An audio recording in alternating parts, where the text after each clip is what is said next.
So welcome back. It is I believe the 27th or 28th. I don't know. It's Thursday. I wish you could see this moon. It's peeking in and out of clouds. It's really, really lovely. I have been fixated lately with the idea that humans heal experientially. Obviously, it's not controversial to say that we're wounded through experiences. But the idea that we heal through experiences in some ways should be pretty darn obvious, but I think for me, for a long, long time, it wasn't. And why? Why now, at 53 years old, is the idea that we heal experientially such a revolutionary idea for me? Why is that what so much of this kind of whole era of my life is focused on? And I'm actually looking to have experiences that are different, so that I can learn from them. So what if not seeing that was a survival strategy? What if being not open to experiences was a coping strategy, was a way of dealing with a lot of the stuff that I was carrying?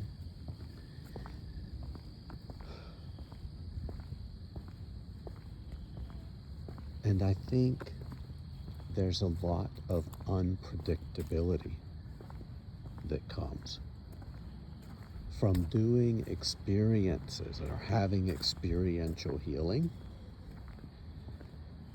because we can't control the outcome. Do you know what's also a survival strategy? Trying to control the outcome of things. So, of course, I think you all probably know enough about me to know that a long time ago I kind of fled my body for my mind and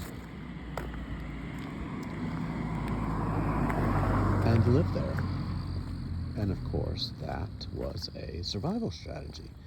To live where I could find competence, to live where I could build a life, to live where I could make money for myself and my family, and whatever I couldn't, figure out, I could kind of pretend to figure out.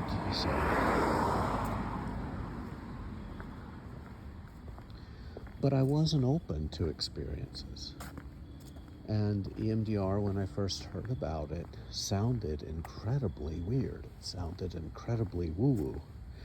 And when I first heard about Flash, it sounded really even weirder. And here,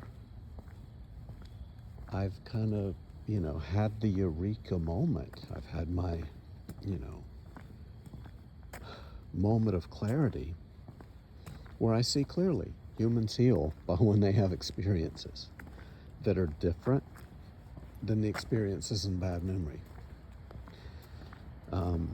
Period. You can do that with EMDR, you could do that with Flash, you could do that with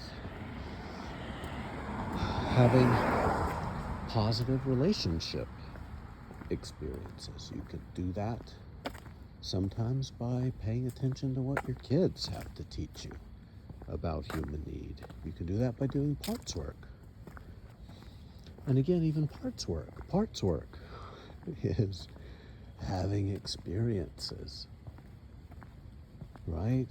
Letting your parts communicate with each other experientially in ways that are different than the expectation in the bad memory, over and over and over.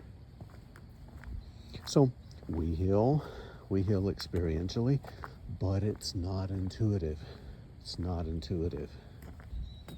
I think maybe it once was, but it's not.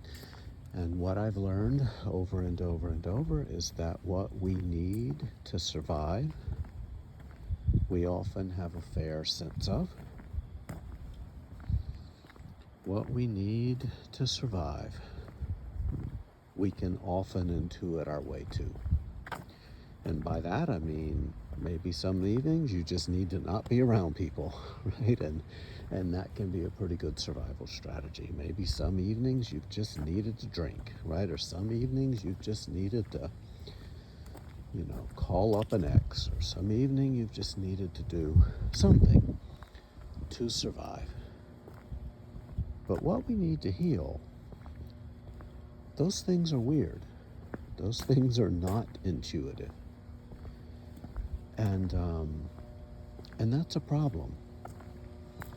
That's a problem because the same cultures that wound us, the same cultures that teach us shame, also teach us what's weird and what's appropriate and what's woo-woo and what's sensible to do with trauma. So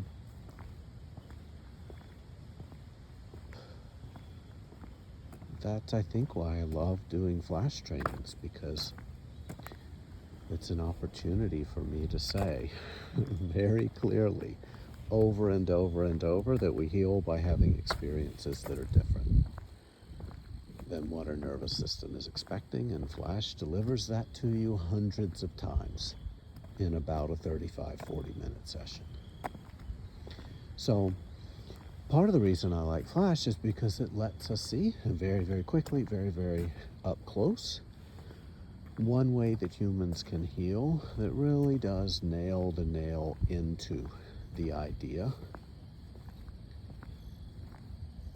that experiences are what's healing in these approaches.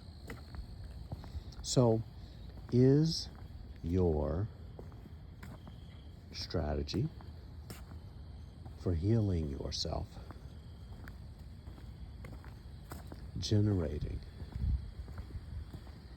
experiences that are different than the expectation in the bad memory, or are they reinforcing the experiences of the bad memory?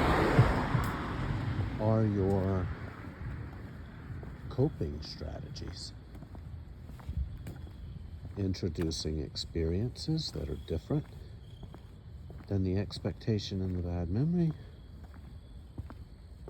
or are they numbing you from experiencing or protecting you from being exposed to experiences similar to those of the bad memory? So we need culture change, and we all need to be speaking out about, I think, the difference between what healing means and what survival means, and be clear about the work that we're doing when we're doing it. Because we've spent way too long in all the wrong deserts.